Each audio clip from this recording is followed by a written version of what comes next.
Siempre que contemos con una superficie óptica en contacto con el medio aéreo, esta lente transmitirá gran parte de la luz, pero reflejará una parte más pequeña de ella. Cuando se suman todos los elementos que conforman el bloque óptico de un objetivo, pues nos encontraremos con que la transmitancia de la luz al atravesar todo ese bloque óptico disminuye de forma muy considerable. Durante la primera mitad del siglo XX, todos los objetivos, incluyendo los cinematográficos, tenían una limitación en cuanto al número de elementos que podían componer el bloque óptico. Estaban limitados a un máximo de 5 elementos.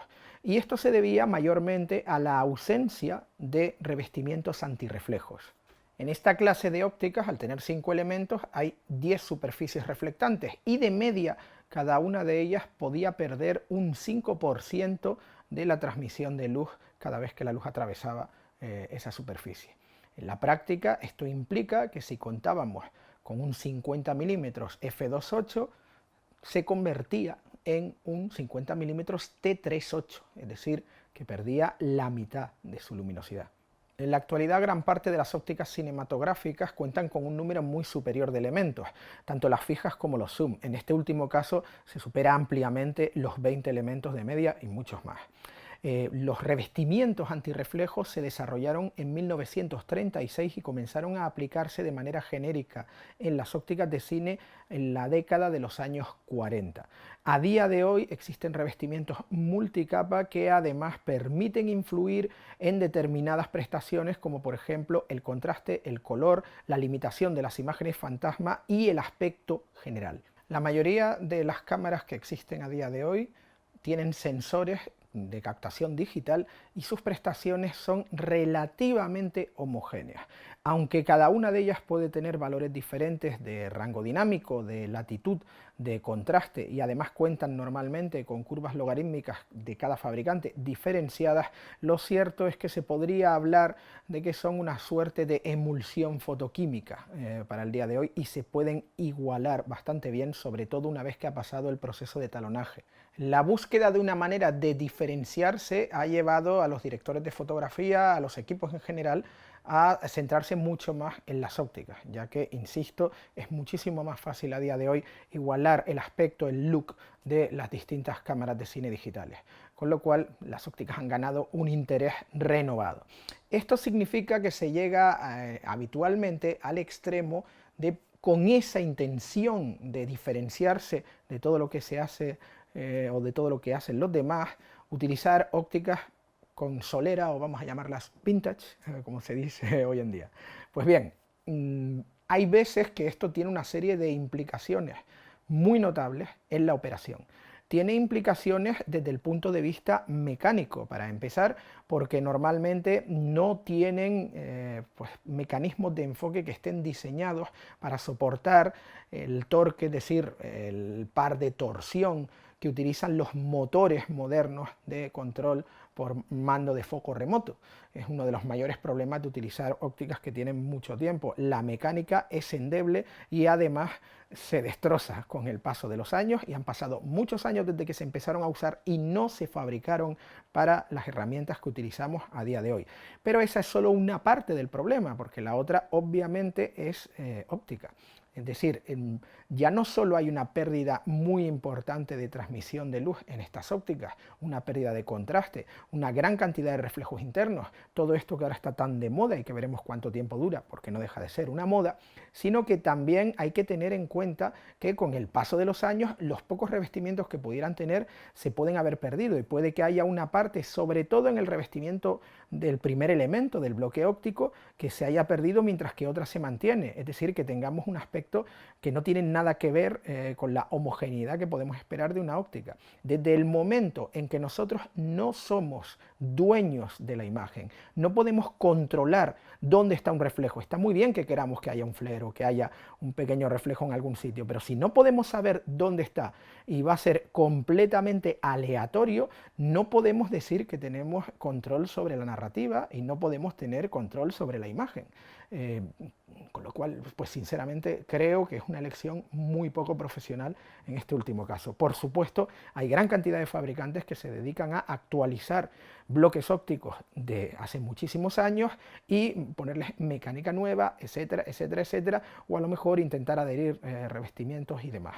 Pero en términos generales, hay que tener mucho cuidado porque si la historia lo justifica está perfectamente bien, pero tirar por la borda 50 años de avance en ingeniería óptica solo por que hay una moda que dice que lo vintage mola, a mí me chirría bastante. Puede resultar muchísimo más práctico utilizar filtros de bajo contraste o incluso en determinadas ópticas modernas existe la posibilidad de intercambiar elementos delanteros o traseros para conseguir cualquiera de los efectos que necesitemos en la narración, y en este caso terminaríamos trabajando con ópticas modernas que tienen el tipo de operación y la mecánica que necesitamos a día de hoy, con lo cual hay alternativas a esta fiebre de las ópticas vintage, que insisto, no tienen nada de malo, salvo que a veces son un pequeño grano en el culo en el rodaje. Un revestimiento no es otra cosa que una fina película de un material que interfiere en las reflexiones y evita que se produzca este problema y por lo tanto aumenta la transmisión de luz en el bloque óptico. La mayoría de los revestimientos se adhieren y se aplican sobre las superficies ópticas por medio de una campana de vacío. Los materiales tradicionales que se utilizan para los revestimientos, como el fluoruro de magnesio, se calientan en el fondo de esa campana de vacío, que se conoce como campana de cristal, por medio de un haz de electrones. Con este haz se evaporan los materiales que directamente avanzan en el vacío hasta adherirse a la superficie óptica en cuestión.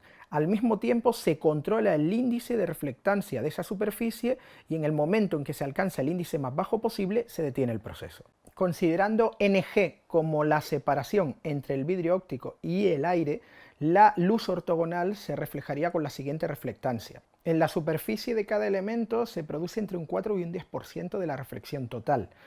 A esto habría que sumar todos los elementos que forman un bloque óptico, con lo cual en un zoom estaríamos hablando de una pérdida de transmisión de luz muy importante. Asimismo, a estos múltiples reflejos internos habría que sumar las imágenes fantasma. Las imágenes fantasma, como hemos indicado en capítulos anteriores, son aquellas que se producen cuando, por culpa del rebote entre dos elementos de la luz, resulta que tenemos con una intensidad menor la llegada del mismo punto luminoso a una parte distinta del plano final, o sea, del sensor. Siendo NG el índice de refracción de un vidrio óptico, N, en este caso, el índice de refracción del material del revestimiento y D, el espesor de ese revestimiento, las condiciones en las cuales evitaríamos esos problemas por medio de un revestimiento monocapa, es decir, simple, serían las que expresan estas fórmulas. Los revestimientos multicapa evitan los reflejos de una manera mucho más eficiente que los simples. Se obtienen mediante la evaporación de distintos materiales en una campana, como decíamos antes, pero en una secuencia alternativa. Los revestimientos dicroicos, por su parte, se crean de la misma manera, pero contienen muchas más superficies que los antirreflexión y el proceso de adherencia es bastante más complejo. Este gráfico representa la reflectancia que ocurre cuando tenemos una lente con revestimientos antirreflejos convencionales. Podemos ver, en este caso se trata de una lente con una superficie fuertemente curvada, que en amarillo viene indicada la reflectancia en el centro de la lente y en rojo en los bordes. Y es muy notable la separación entre ambas a partir de los 580 nanómetros, ya que estamos midiendo con la gráfica las diferentes frecuencias espectrales. Es decir, que a partir de ese punto, la línea roja que representa los bordes tiene una transmitancia muchísimo peor y se pierde mucha luz porque hay mucho reflejo. En cambio, en este otro gráfico, que representa la reflectancia de una lente igualmente curvada, pero con revestimiento antirreflejos multicapa, podemos ver cómo la línea roja de los bordes está muy pegada a la línea amarilla del centro y ambas tienen una relación, un índice de reflectancia muy parecido. En la actualidad se emplean con frecuencia revestimientos de nanoestructuras que utilizan como material base el óxido de aluminio. A partir de ahí se van aplicando las nanoestructuras en forma de cuña con una altura de apenas 220 nanómetros, es decir, inferior a las frecuencias del espectro visible. Con esto se consigue efectivamente disminuir muchísimo la reflexión de la luz en las superficies que hay entre el vidrio óptico y el aire. La transición entre los índices de refracción del vidrio y el aire es tan suave con estos revestimientos que virtualmente la pérdida de luz es inexistente. Hablamos de una cantidad de reflexión por elemento de un 0,05% de la luz finalmente transmitida. Son muchísimo más eficientes que cualquier otro tipo de revestimiento anterior, incluso en las situaciones en que los ángulos de luz son muy incidentes y probablemente podrían causar otros problemas como la aberración cromática lateral y longitudinal. Por todo esto que hemos contado en este capítulo, es esencial saber qué tipos de revestimientos utiliza la óptica que nosotros vamos a emplear en nuestro proyecto. Si es una óptica que tiene ya X años, es un revestimiento monocapa que produce eso en los reflejos de luz, etcétera, etcétera. Cada vez que oigáis esto de tenemos una óptica vintage que no tiene revestimientos, o bien la óptica es de finales del siglo XIX o muy principios del XX y básicamente no se ve a través de ella porque pierde una cantidad de luz tremenda, o es mentira. Es decir, a lo que se refieren es que tienen revestimientos antirreflejo pero únicos, un revestimiento simple, un revestimiento monocapa, que tiene una pérdida de luz importante, pero sigue existiendo, insisto, un revestimiento. Y es verdad que con ópticas modernas se pueden intercambiar los elementos delantero y trasero para conseguir ese efecto sin sacrificar la mecánica que necesitamos para operar con los equipos actuales. Así que, ya digo, hay que pensarse muy bien aquello con lo que vamos a trabajar, si tiene un revestimiento simple, si tiene multicapa, si tiene un revestimiento dicroico o si tiene este tipo de nanoestructuras que van con las ópticas más modernas y más completas.